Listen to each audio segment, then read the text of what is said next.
جنرال دوستم وایي که د سولې خبرو پایله ورنکړه، پوځي لارې هم شته چې موږ هېواد ته درشو او له طالبانو سره بیا جګړه پیل کړو.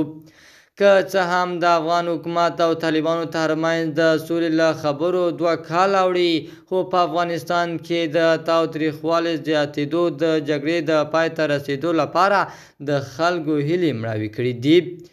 جنرال دوستم د دغه اندېښنو په دوام وایي د افغانستان د سولې له پروسې او په پایله کې د ګډ حکومت له رامنځته کېدو هرکلی او ملاتړ کوي، خو که د سولې خبرو پایله ورنکړه، پوځي لارې هم شته.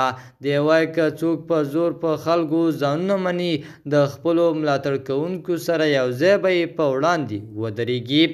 په سلامونو مو هرکلی کوم د AFG نیوز چینل درنو لیدونکو، سلام، ستړي مه شئ، وخت مو په خیر. پام مو راګرځوم د دې ساعت تازه او مهم خبر ته.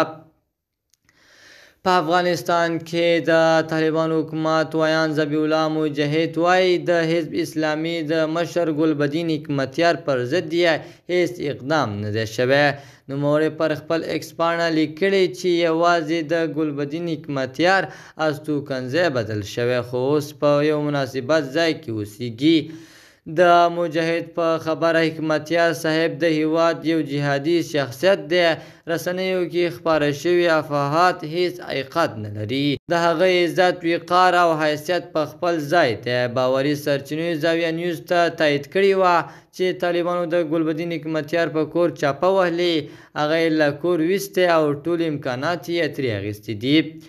د AFG نیوز چینل درنو لیدونکو، دا زمونږ د دې ساعت چمتو شوي خبرونه. تر بیا ښې چارې، د الله په امان.